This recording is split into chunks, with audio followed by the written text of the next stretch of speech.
تو ان کے کنڈکٹ پر سوال اٹھایا تھا کہ یہ ججز کیسے لکھ سکتے ہیں ایک میجورٹی ججمنٹ کو اس حوالے سے. تو ان کنڈکٹ پر سوال اٹھانے والوں میں جسٹس محمد علی مظہر اور جسٹس حسن نظر رضوی بھی شامل ہیں, لیکن ان کی جانب سے کوئی سوال سامنے آ نہیں رہے, کوئی آبزرویشن سامنے آ رہی نہیں اس حوالے سے کہ وہ ڈیفینڈ کریں.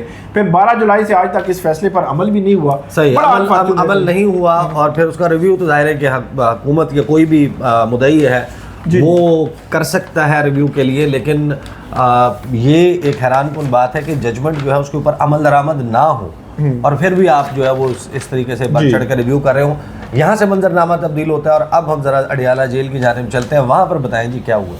اڈیالہ جیل میں آج بڑی جو ہے وہ عجیب اور دلچسپ صورتحال بنی رہی. تقریباً 11 بجے جج صاحب جو ہے وہ انٹر ہوتے ہیں اسپیشل جج سینٹر, یہ توشہ خانہ 2 کیس ہے عمران خان اور بشرا بی بی کے خلاف, اور 3:30 بجے وہاں سے جو وکلا جو ہے وہ باہر نکلتے ہیں. تو اس کا مطلب یہ ہوا کہ تقریباً 4.5 گھنٹے آج جو پروسیڈنگز چلتی رہیں یا اندر موجود رہے. پروسیڈنگ تو کم چلتی ہیں, وہاں پہ اور بڑے ایشوز تھے, آگے چل کر میں آپ کو بتاتا ہوں.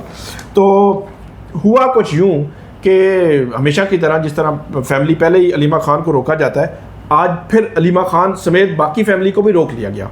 تو جب سماعت شروع ہوئی تو عمران خان کے وکیل نے, ایک گواہ تھا اس پر کوسین مفتی عمران خان کے جو وکیل ہیں, انہوں نے جرح کرنی تھی. تو جرح جب شروع ہوئی تو عمران خان کو بتایا گیا کہ بشرا بی بی اور عمران خان کو وہاں جیل لایا گیا. تو بشرا بی بی کی فیملی تو آ چکی تھی, تو یہ بتایا گیا کہ آپ کی تو فیملی کو آنے نہیں دیا جا رہا. عمران خان صاحب نے جج صاحب کو کہا کہ جج صاحب یہ عجیب ٹرائل ہے, مجھے جو ہے وہ بچوں سے بات نہیں کروائی جا رہی, میری فیملی کو نہیں آنے دیا جا رہا, تو یہ کون سا طریقہ کار. جج صاحب نے فوراً کہا کہ آپ جو ہے وہ ان کی فیملی کو لے کر آئیں. ایک دفعہ کہا, پھر دوسری دفعہ کہا, اور اس کے بعد جو ہے وہ عظما اور ڈاکٹر عظما اور ڈاکٹر نورین, عظما خان اور ڈاکٹر نورین جو ہے ان دونوں جو بہنوں کو آنے کی اجازت دی گئی. اس کے بعد عمران خان صاحب نے دیکھا تو پھر چلے گئے. جج صاحب کو کہا کہ ہم مزید جرح نہیں کریں گے اس کیس میں جب تک کہ جو علیمہ خان ان کو اندر نہیں آنے دیا جاتا, جس کے بعد عدالت نے سپرنٹینڈنٹ اڈیالہ جیل کو آرڈر کیا, اور اس کے بعد علیمہ خان کو آخرکار کافی دیر کے بعد ان کو انٹری کی جو ہے وہ اجازت دی گئی. ایک تو یہ ہوا وہاں پہ گواہ پہ جرح ہوئی, لیکن ایک بات جو, کیونکہ عمران خان صاحب کو کتابیں ڈلیور نہیں ہو رہی تھیں, تو خبر یہ ہے کہ آج جج صاحب نے وہ کتابیں منگوائیں جو ان کی فیملی نے جیل حکام کو دی ہوئی تھیں, وہ عمران خان صاحب کو ڈلیور نہیں کر رہے تھے, وہ منگوائیں اور جیل کے اس کمرہ عدالت میں ہی عمران خان صاحب کے ہینڈ اوور کر دیں, اور ان کی تعداد تقریباً 5 کتابیں جو بتائی جا رہی ہیں. تو یہ ایک مطالبہ ان کا پورا ہوا. عمران خان صاحب کے جو بیٹوں سے ملاقات کا جو آرڈر ہے عدالت نے جیل حکام کو کہا ہے اس کو امپلیمنٹ کریں, ان کی ٹیلی فونک گفتگو کروائیں. اس کے علاوہ ان کا میڈیکل جو چیک اپ ہے اس کے حوالے سے بھی عمران خان صاحب کو یہ کہا گیا ہے, جو حکام کو کہا گیا ہے, جیل حکام کو, کہ ان کا جو ذاتی معالج سے میڈیکل چیک اپ ہے وہ بھی کروانے کا جو آلریڈی آرڈر موجود ہے اس کو جو ہے عمل کروایا جائے. ہفتے کے دن تک یہ مزید سماعت جو ہے وہ گئی ہے. اس میں جو بشرا بی بی ہے ان کی جانب سے یہ وکلا ہیں, ان کو بتایا گیا کہ اخبار ان کو نہیں دی جا رہی. تو مطلب اخبار کا نہ پہنچنے کا مطلب یہ ہوتا ہے کہ ان کو وہ ساری معلومات نہیں مل رہی کہ باہر چل کیا رہا ہے.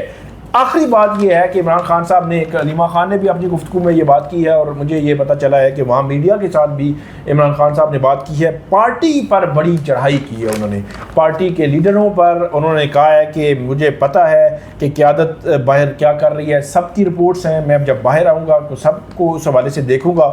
اور انہوں نے یہ مطلب جنرلی بات کی, اور اس میں ظاہری سی بات ہے جو سچویشن نظر آ رہی ہے. انہوں نے کہا کہ ہمارے کیسز نہیں لگ رہے, ہمیں کہا جاتا ہے کہ یہ کیس لگے گا, پھر بھی کیس نہیں لگتا, اور جو عدلیہ ہے اس حوالے سے جو وہ ہمارے ساتھ کیا ہو رہا ہے. پھر تحریک کی بات انہوں نے کی کہ تحریک جو ہے اب وہ اسلام آباد نہیں بلائیں گے بلکہ پورے ملک میں تحریک شاید جو ہے وہ کہیں کہ اپنے اپنے جہاں پہ بھی لوگ ہیں وہ اپنے احتجاج کریں اور پروٹیسٹ کریں, اور تاکہ جو عمران خان صاحب کی, کیونکہ رہائی بظاہر جو ہے ایک بڑی تحریک ہی اب ان کو باہر لا سکتی ہے, اس کے علاوہ کوئی رستہ بظاہر نظر نہیں آ رہا. صحیح, یہ ہے جناب وہ 3 بڑی ڈیولپمنٹس جنہوں نے آج سے ابھی آپ 48 گھنٹے پہلے ذرا کلاک کو ریوائنڈ کریں اور سوچیں کہ اس وقت گفتگو کچھ اور ہو رہی تھی, کچھ شکوک موجود تھے, کچھ شبہات موجود تھے, کچھ بات ایسی چل رہی تھی کہ اب جو ایک ملک میں اتحاد کی, یونٹی کی فضا بنی ہے, اس کو برقرار رکھنے کے لیے, اس کو سالیڈیفائی کرنے کے لیے,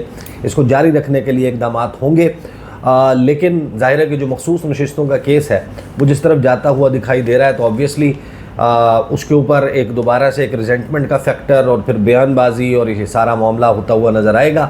اب ظاہر ہے کہ مخصوص نشستیں حاصل کرنے کے بعد حکومت آن ورڈ کیا پلان رکھتی ہے, کیا کوئی 27ویں آئینی ترمیم جو ہے یہ 26.5ویں آئینی ترمیم آنی ہے, 28ویں 29ویں آئینی ترمیم آنی ہے, کیا تبدیلیاں ہونی ہیں, یہ بھی ظاہر ہے کہ منظرنامے پر ابھی ایک سرپرائز آنے والے دنوں میں انفولڈ ہوگا.